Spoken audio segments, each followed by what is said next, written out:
بسم اللہ الرحمن الرحیم۔ السلام علیکم۔ درویش ٹی وی کے معزز خواتین و حضرات، لال شہباز قلندر کے نام سے شہرت پانے والی بزرگ ہستی کے والد نے ان کا نام سید عثمان رکھا، مگر بعد میں انہوں نے لال شہباز قلندر کے نام سے دنیا میں شہرت پائی۔ آپ کی ولادت آذربائیجان کے گاؤں مروند میں ہوئی۔ آپ کا سلسلہ نسب حضرت امام جعفر صادق رضی اللہ تعالیٰ عنہ سے جا ملتا ہے۔ اس طرح ہندوستان میں حضرت خواجہ غریب نواز معین الدین چشتی اجمیری کی وجہ سے اجمیر کو شناخت حاصل ہوئی ہے۔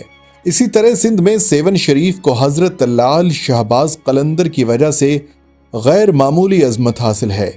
اس سرزمین کی بھی یہ بڑی خوش نصیبی ہے کہ عالم اسلام کے مختلف علاقوں سے اللہ جل شانہ کے مقرب اور برگزیدہ بندے یہاں تشریف لائے اور رشد و ہدایت کے دریا جاری کیے۔ ان بزرگان دین نے اپنے علم و عمل کی روشنی سے نہ صرف سرزمین سندھ کو ہی بلکہ گرد و نواح کو بھی منور کیا۔ باب الاسلام سندھ میں ہزاروں بزرگان دین، اولیاء اللہ اور صوفیاء کرام کا سلسلہ رشد و ہدایت، فیوز و برکات جاری رہا۔ آذربائیجان کے ایک چھوٹے سے قصبے مروند میں حضرت کبیر الدین احمد تقوی اور پرہیزگاری میں اپنا ثانی نہیں رکھتے تھے۔ حضرت سید محمد کبیر الدین احمد شاہ کی کوئی اولاد نہیں تھی۔ آپ کی اہلیہ اس مسئلہ کی وجہ سے اداس رہنے لگی تھی۔ سید محمد کبیر الدین ہر شب تہجد کے بعد بارگاہ ازدی میں مناجات کرتے اور ایک حالت گریہ طاری ہو جاتی۔ ایک شب انہوں نے خواب میں حضرت علی رضی اللہ عنہ کو دیکھا اور عرض کی، یا امیر المؤمنین، آپ میرے حق میں اللہ تعالیٰ سے اولاد کے لیے دعا کیجیے، وہ مجھے فرزند عطا فرمائے۔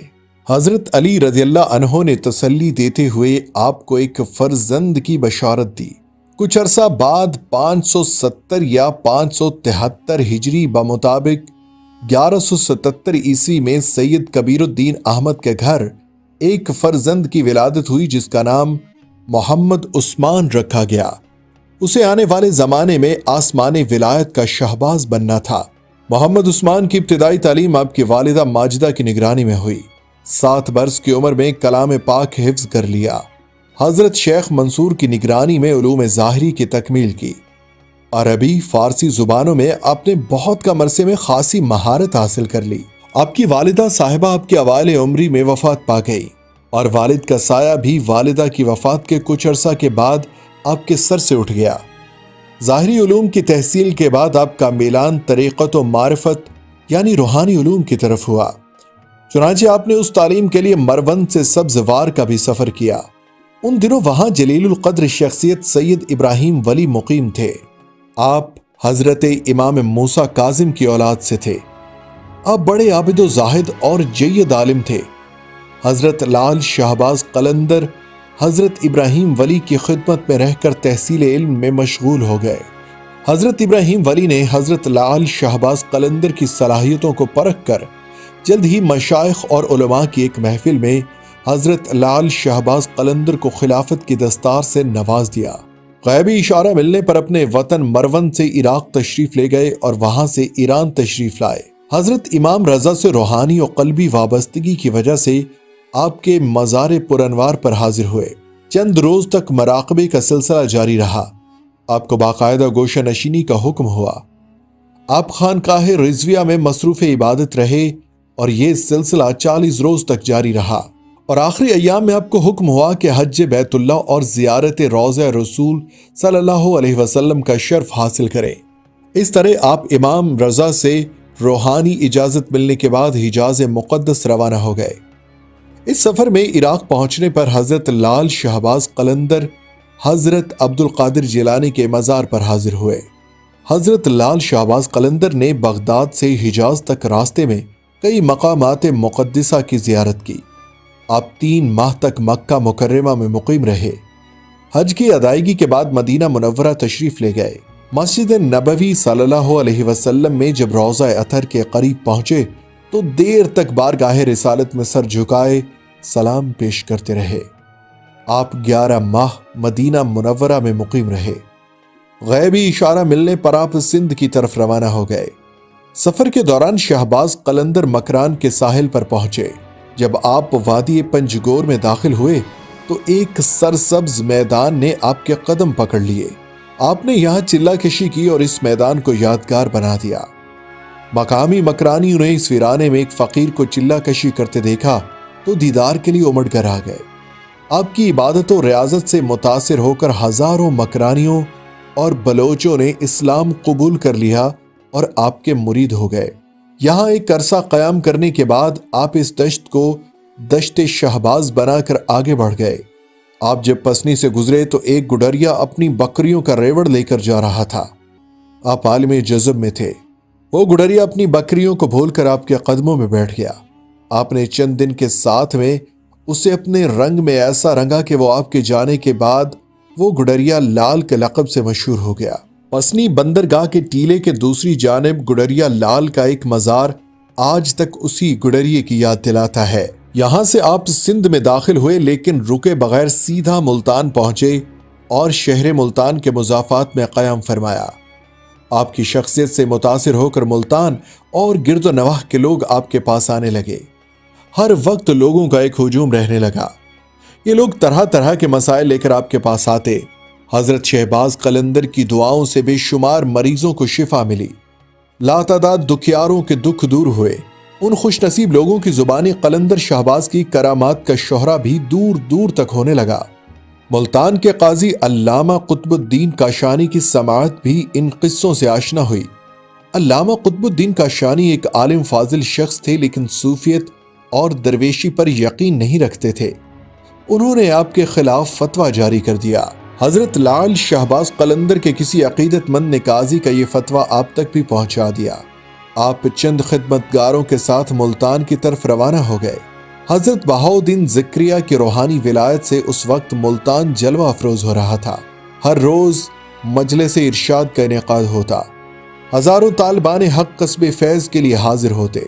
آپ مسند ارشاد پر جلوہ افروز تھے کہ کسی نے اطلاع دی حضرت عثمان مروندی قلندر نام کے کوئی بزرگ علامہ قطب الدین کاشانی سے مناظرے کے لیے تشریف لا رہے ہیں۔ آپ نے کہا جاؤ اور قلندر کو نرمی سے سمجھا بجھا کر میرے پاس لے آؤ۔ حضرت لال شہباز قلندر بھی ملتان کے دروازے پر پہنچے تھے کہ بہاؤالدین ذکریہ ملتانی کے مریدین آپ کے استقبال کے لیے پہنچ گئے۔ اب آپ کے قدم قاضی کی عدالت کی بجائے حضرت بہاؤالدین ذکریہ کی خانقاہ کی جانب تھے۔ حضرت بہاؤالدین ذکریہ سے پہلی ہی ملاقات دوستی میں تبدیل ہو گئی۔ حضرت لال شہباز قلندر ایسی صحبتوں کے متلاشی تھے۔ خانقاہ میں بیٹھے تو اٹھنا بھول گئے۔ دن رات صحبتیں رہنے لگی۔ اسی خانقاہ میں آپ کی ملاقات حضرت فرید الدین گنج شکر اور حضرت سرخ بخاری سے ہوئی۔ اس زمانے میں خطہ پنجاب اور سندھ میں قرامطہ فرقے کا بہت زیادہ اثر تھا۔ ان کے عقائد بنیادی اسلامی تعلیمات کے منافی تھے۔ خطہ پنجاب میں کئی علاقے ایسے تھے جہاں ابھی تک اسلام کی روشنی نہیں پہنچی تھی۔ ان حالات کے پیش نظر حضرت بہاؤالدین ذکریہ نے رشد و ہدایت اور اسلام کی تبلیغ کا ایک عملی منصوبہ تیار کیا۔ ایک طرف اپنے مریدوں کو مختلف تبلیغی دوروں پر روانہ کیا تو دوسری جانب حضرت لال شہباز قلندر، حضرت فرید الدین گنج شکر اور سید جلال سرخ بخاری کے ہمراہ تبلیغی دوروں پر روانہ ہوئے۔ یہ چاروں بزرگ کافی عرصہ ایک ساتھ رہے۔ بعد میں یہ چاروں بزرگ چار یار کے نام سے بھی مشہور ہوئے۔ حضرت لال شہباز قلندر کی شخصیت میں ایک خاص کشش تھی جس کی وجہ سے لوگ آپ سے بہت متاثر ہوتے تھے۔ آپ ان تبلیغی دوروں میں جہاں بھی گئے آپ سے بے پناہ کرامات بھی ظاہر ہوئی جن سے عوام الناس میں آپ کو بے حد مقبولیت حاصل ہوئی۔ ان اولیاء اللہ کی تبلیغی کوششوں نے لوگوں کو بہت سکون اور اعتماد عطا کیا اور لوگ کثرت سے اسلام قبول کرتے چلے گئے۔ ہندوستان کے مختلف شہروں کی حضرت لال شہباز قلندر سیاحت کرتے ہوئے جوناگڑھ تشریف لائے۔ ان دنوں یہاں کے لوگ ایک عجیب مصیبت میں گرفتار تھے۔ دن کی ایک خاص گھڑی میں ایک زنبیل اور ڈنڈا نظر آتا تھا۔ اسے کون پکڑے ہوئے ہے کچھ نظر نہ آتا تھا، بس ایک آواز آتی تھی جسے جو کچھ دینا ہے اس زنبیل میں ڈال دے۔ لوگوں میں یہ بات مشہور ہو گئی کہ اگر کوئی زنبیل میں کچھ نہیں ڈالے گا تو نقصان اٹھائے گا، اس لیے لوگ خوف زدہ ہو کر کچھ نہ کچھ اس زنبیل میں ڈال دیا کرتے تھے۔ یہ زنبیل کہنے کو ایک چھوٹا سا کاسا تھا لیکن اس میں بہت سارا سامان سما جاتا تھا۔ لوگ اس زنبیل سے متاثر تو تھے لیکن روز روز کی طلب سے تنگ آ چکے تھے۔ انہوں نے بہت سے بزرگوں سے رابطہ کیا لیکن کوئی بھی اس زنبیل اور ڈنڈے کو نظر آنے سے نہ روک سکا۔ یہ قصہ چل ہی رہا تھا کہ حضرت لال شہباز قلندر شہر سے باہر آ کر مقیم ہوئے۔ آپ کی شہرت سن کر ایک درویش آپ کی خدمت میں حاضر ہوا۔ اس درویش نے پورا واقعہ آپ کے گوش گزار کرتے ہوئے اپنی بے بسی ظاہر کی۔ وہ درویش آپ کو اس محلے میں لے گیا جہاں وہ زنبیل ظاہر ہوتی تھی۔ کھیل شروع ہو چکا تھا۔ زنبیل اور ڈنڈا ہر دروازے پر ہوا میں اڑتا ہوا پہنچ رہا تھا اور لوگ اپنی نظریں اس میں ڈال رہے تھے۔ قلندر شہباز نے اپنا دست مبارک بڑھایا۔ زنبیل اور ڈنڈا دونوں آپ کے ہاتھ میں آ گئے۔ لوگ دم بخود کھڑے تماشا دیکھ رہے تھے۔ حضرت شہباز قلندر نے ڈنڈا اپنے پاس رکھا اور زنبیل اس درویش کے حوالے کرتے ہوئے فرمایا، زنبیل تم رکھ لو، آج سے تم زنبیل شاہ ہو۔ جو بھی تمہاری زنبیل سے کھائے گا فیض یاب ہوگا۔ جوناگڑھ میں آج بھی زنبیل شاہ کا مزار موجود ہے۔ دوران سیاحت آپ گرنار اور گجرات بھی تشریف لے گئے اور لوگوں کو توحید اور حقانیت کا درس دیا۔ جس زمانے میں آپ گرنار میں مقیم تھے، آپ کے گرد حاجت مندوں کا ہجوم رہتا تھا۔ یہ زمانے بھر کے ستائے ہوئے بیمار اور مفلس انسان تھے جنہیں قلندر کے تسکین آمیز کلمات جینے کا حوصلہ دیتے تھے۔ آپ دکھی لوگوں کے آنسو پوچھتے، انہیں تسلی دیتے، غمخواری فرماتے۔ ایک روایت یہ ہے کہ اسی سیاحت کے دوران میں آپ نے حضرت بو علی شاہ قلندر سے بھی ملاقات کی اور یہ بھی کہا جاتا ہے کہ حضرت بو علی شاہ قلندر ہی نے آپ کو مشورہ دیا تھا کہ آپ سندھ میں سیوستان سہون میں سکونت اختیار فرمائیں۔ ملتان کے لوگوں کی خواہش تھی کہ آپ واپس جا کر ملتان میں ہی قیام کریں، لیکن آپ نے سہون جانے کا ارادہ ظاہر کیا اور سندھ کا رخ کیا۔ حضرت لال شہباز قلندر 649 ہجری میں سندھ تشریف لائے۔ سہون میں اس وقت ہندو راجہ جیسر جی، جو عرف عام میں راجہ چوپٹ کہلاتا تھا، کی حکومت تھی۔ راجہ چوپٹ ایک عیاش طبع آدمی تھا۔ راجہ رعایا کے حال سے بے خبر رہتا۔ لا قانونیت اور ظلم و تشدد ہر طرف عام تھا۔ کسی کی کوئی فریاد نہیں سنی جاتی تھی۔ اسی وقت کا یہ مقولہ بھی مشہور ہے، اندھیر نگری چوپٹ راج۔ لوگوں کو بے بس اور لاچار دیکھ کر ایک مجذوب جس کا نام سکندر بودلا تھا، وہ اکثر ایک نعرہ مستانہ لگایا کرتا تھا، میرا مرشد آنے والا ہے، ظلم کا زوال ہونے والا ہے۔ سکندر بودلا سیوستان کی پہاڑیوں میں عبادت و ریاضت کرتے تھے۔ ایک رات بزرگ نے خواب میں آواز غیبی سنی کہ ایک مرد قلندر آ رہا ہے جو ظلمت کو نور میں تبدیل کر دے گا۔ پھر ان بزرگ کی زبان پر یہ ورد رہتا کہ میرا مرشد سائیں آ رہا ہے۔ اس نعرے کو سن کر شہر کے لوگوں کے دلوں سے دعا اٹھتی کہ خدا کرے ہمارا نجات دہندہ جلد آئے اور ہمیں راجہ کے ظلم سے بچائے۔ مجذوب کی آواز میں ایسی کڑک تھی کہ راجہ کے قلعے کی دیوار کو چیرتی ہوئی اندر آ جاتی تھی۔ رات کے اندھیرے اور سناٹے میں یہ پرسوز آواز اہل قلعہ کی نیندیں اڑا دیتی تھی۔ شروع میں تو راجہ اور قلعہ کے لوگوں نے نعروں کو سن کر نظر انداز کر دیا۔ جب نعروں میں شدت آ گئی تو وہ بھی بوکھلا اٹھے۔ ان فلک شگاف نعروں نے نہ جانے کیوں راجہ جیسر کو نہ صرف مشتعل کر دیا بلکہ خوف زدہ کر دیا تھا۔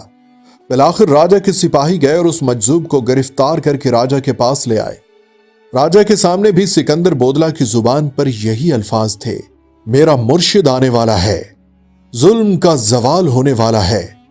تو راجہ غضبناک ہو گیا اور اس نے سکندر بودلا کو قید کروا دیا، لیکن قید خانے میں بھی اس کے فلک شگاف نعرے بند نہ ہوئے۔ راجہ رات بھر اذیت کی آگ میں جلتا رہا۔ صبح ہوئی تو اس نے وزیروں کو طلب کیا۔ وزیروں نے کہا کہ اس شخص کی کھال ادھیڑی جائے، خود ہی دماغ ٹھکانے آ جائے گا۔ راجہ نے اجازت دے دی۔ سکندر بودلا پر تازیانوں کی بارش کر دی گئی، لیکن وہ یہی کہتے رہے، میرا مرشد آنے والا ہے۔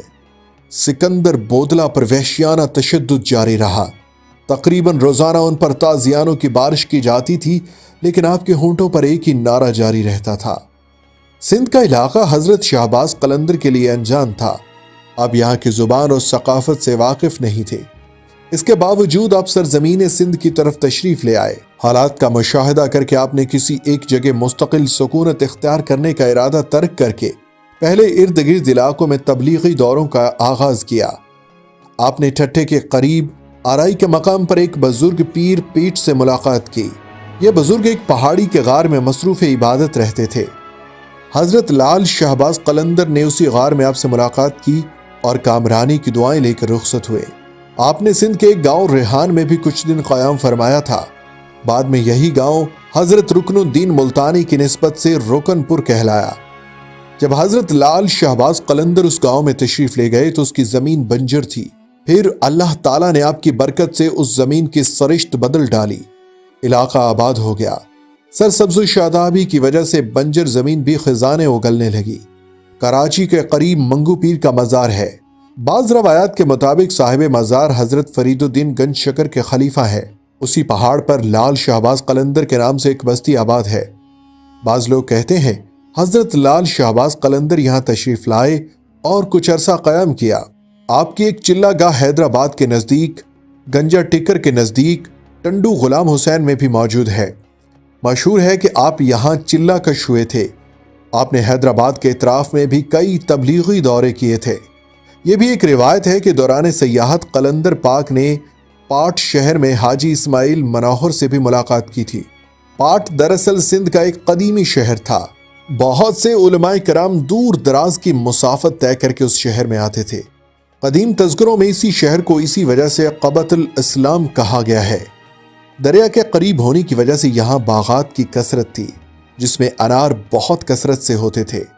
سیون شریف کے ریلوے اسٹیشن کے جنوب میں ایک بلند پہاڑ ہے جس کے اندر ایک قدیم غار موجود ہے۔ روایت ہے کہ اس غار میں حضرت لال شہباز قلندر نے چلہ کشی کی تھی۔ سیون کے ریلوے اسٹیشن کے قریب آپ کے نام سے منسوب ایک لال باغ بھی ہے۔ روایت کے مطابق اس باغ کے قریب ایک پہاڑی پر آپ نے چلہ کشی کی تھی۔